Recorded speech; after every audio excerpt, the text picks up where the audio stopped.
Hello दोस्तों, स्वागत आपका हमारे यूट्यूब चैनल याहू बाबा पे। ये हमारा पाइथन कोर्स से रिलेटेड 58 ट्यूटोरियल है और इस वीडियो कोर्स में आप सीखने वाले हैं कि कैसे हम पाइथन की हेल्प से सिस्टम की फाइल्स को डिलीट कर सकते हैं। देखिए, इससे पिछली दो वीडियोस में हम अपना एक टॉपिक कवर करते आ रहे हैं, फाइल हैंडलिंग, जिसके अंदर हमने देखा कि हम कैसे फाइल को रीड कर सकते हैं, राइट कर सकते हैं, अपडेट कर सकते हैं। अब इस वीडियो के अंदर हम कवर करने वाले हैं कि कैसे हम सिस्टम की फाइल को डिलीट भी कर सकते हैं। अब ये फाइल कोई भी फाइल हो सकती है, टेक्स्ट की फाइल भी हो सकती है, बाइनरी फाइल्स भी हो सकती हैं, जैसे इमेजेस की फाइल्स, वीडियो की फाइल, जेसन की फाइल, सीएसवी की फाइल, कोई भी फाइल। तो ये मैं आपको डिटेल में समझाता हूँ कि इसको हम डिलीट कैसे करेंगे। तो देखिए, जब भी हम किसी भी फाइल को डिलीट करना चाहते हैं पाइथन की हेल्प से, तो यहाँ पर हमारे पास जो सबसे पहला स्टेप होगा वो है इंपोर्ट करना। इंपोर्ट क्या करना है? हमें यहाँ पर एक special built in module import करना पड़ेगा जिसका नाम होता है ओएस। ओएस मतलब ऑपरेटिंग सिस्टम।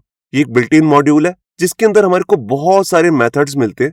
जैसे कि अगर हमने सिस्टम में यहाँ पर फोल्डर क्रिएट करना है, कोई फाइल क्रिएट करनी है, उसका रीनेम करना है, उसको कॉपी करना है, डिलीट करना है, या फाइल को एक फोल्डर से दूसरे फोल्डर में मूव करना है, तब हम इसका यूज करते हैं। इसको हम आगे आने वाली वीडियोस में डिटेल में कवर करेंगे, मगर इस वीडियो के अंदर हम इसका सिर्फ एक ही मेथड यूज करने वाले हैं, रिमूव। तो इसके बाद हमारा सेकंड स्टेप रहता है डिलीट करना फाइल को। देखिए, सबसे पहले स्टेप में तो हमने ओएस को इंपोर्ट किया। अब इसी की हेल्प से हम सिस्टम की फाइल को डिलीट करेंगे। तो उसके लिए हमारे पास यहाँ पे मेथड आता है रिमूव। हम सबसे पहले लिखेंगे ओएस डॉट रिमूव। ये इसका बिल्ट इन मेथड है ओएस का, और इसके बाद यहाँ पर हम अपना फाइल का पाथ देते हैं। तो जो भी हमारी फाइल है वो ऑटोमेटिकली यहाँ पर रिमूव हो जाएगी। आपको एक बात का ध्यान रखना है, अगर ये फाइल एग्जिस्ट नहीं करती, जो भी हमने फोल्डर स्ट्रक्चर बताया है, तो ये एरर भी देता है। फाइल का प्रेजेंट रहना यहाँ पे जरूरी है। तो एरर से बचने के लिए हम क्या क्या कर सकते हैं, ये सब अभी हम प्रैक्टिकल देखने वाले हैं। तो ये शुरू करते हैं प्रैक्टिकल। यहाँ पर देखिए, मैंने अपना एडिटर ओपन कर लिया, वीएस कोड, और यहाँ आकर सबसे पहले एक पाइथन की फाइल बनाई है, फाइल -delete.py। अब यहाँ पर आकर सबसे पहले मैं क्या करता हूँ, देखिए, अगर मेरे को यहाँ पर फाइल डिलीट करनी है अपने सिस्टम में से, तो यहाँ पर मैं यूज करूंगा ओएस मॉड्यूल। तो ये बिल्ट इन मॉड्यूल ही होते हैं पाइथन के साथ। जब भी हम पाइथन इंस्टॉल करते हैं तो इसके साथ ही मिलता है।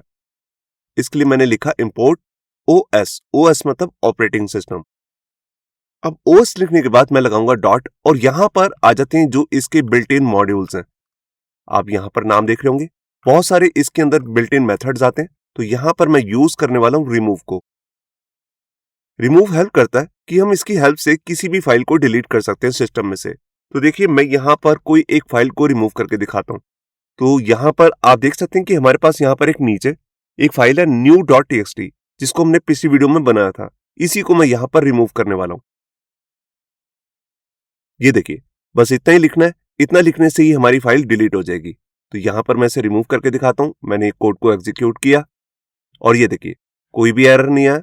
अब मैं आपको फोल्डर स्ट्रक्चर दिखाता हूं, और यहां पर भी आप देख सकते हैं नीचे ऐसी कोई भी फाइल अब नहीं पड़ी है new.txt, क्योंकि ये रिमूव हो चुकी है।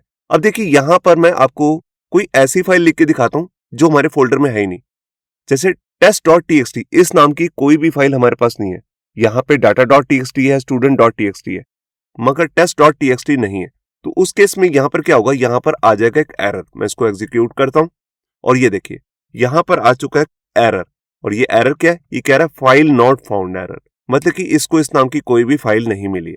तो इस तरह का एरर ना आए, उसके लिए भी यहाँ पर ओएस के अंदर अलग अलग मेथड्स आते हैं जो चेक कर सकते हैं कि फाइल एग्जिस्ट करती है कि नहीं।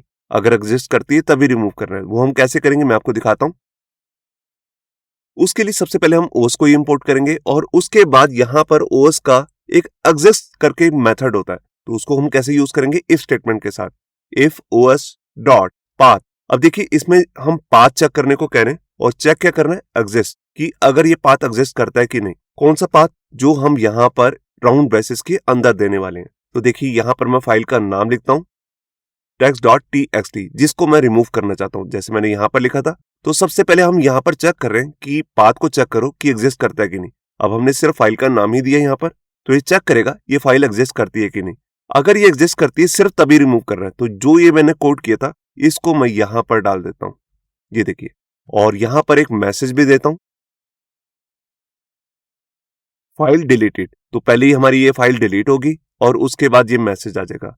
अब मान लीजिए ये फाइल एग्जिस्ट ही नहीं करती है। इसके दो ही आंसर हो सकते हैं, ट्रू या फॉल्स। जो एग्जिस्ट मेथड है, ये बुलियन वैल्यू ही रिटर्न करता है, ट्रू या फॉल्स। अगर ये फाइल मिल जाएगी तो ट्रू, नहीं मिलेगी तो फॉल्स। तो फॉल्स के केस के लिए हम यहां पर एल्स पार्ट बना लेते हैं, और यहां पर जस्ट एक मैसेज डाल देता हूं, फाइल नॉट फाउंड। ये देखिए, तो सबसे पहले हमने चेक किया कि अब फाइल एग्जिस्ट करती है कि नहीं। अगर करती है तो यहां पर ये आएगा और इसको रिमूव कर देगा और मैसेज दे देगा फाइल डिलीटेड। अगर यहां पर आ गया फॉल्स, इसको ये फाइल नहीं मिली, तब ये वाला मैसेज प्रिंट हो जाएगा। अब देखिए ये फाइल एग्जिस्ट ही नहीं करती, तो यहां पर आ गया फाइल नॉट फाउंड। तो आपको समझ में आया होगा कि कैसे हम सिस्टम की फाइल को डिलीट कर सकते हैं, जिसके लिए हम स्पेशल एक बिल्ट इन मॉड्यूल यूज करते हैं, OS। इस मॉड्यूल को हम आगे आने वाली वीडियोस में डिटेल में कवर करेंगे, जहां पर मैं आपको बताऊंगा कि कैसे हम फोल्डर बनाते हैं, फोल्डर को रीनेम करते हैं या फाइल को रीनेम करते हैं, कैसे हम फाइल को कॉपी करते हैं और दूसरे फोल्डर में पेस्ट करते हैं। तो जो भी मैंने इस वीडियो के अंदर कोड किए, ये सब कुछ मिल जाएगा आपको हमारे गिटहब के अकाउंट से, जिसका लिंक भी नीचे डिस्क्रिप्शन में है। होप सो आपको हमारा ये वीडियो ट्यूटोरियल अच्छा लगा होगा। अगर अच्छा लगा है तो वीडियो को प्लीज लाइक करना मत भूलिए। अगर आप ऐसी रेगुलर अपडेट्स चाहते हैं तो हमारे चैनल याहू बाबा को सब्सक्राइब करना मत भूलिए।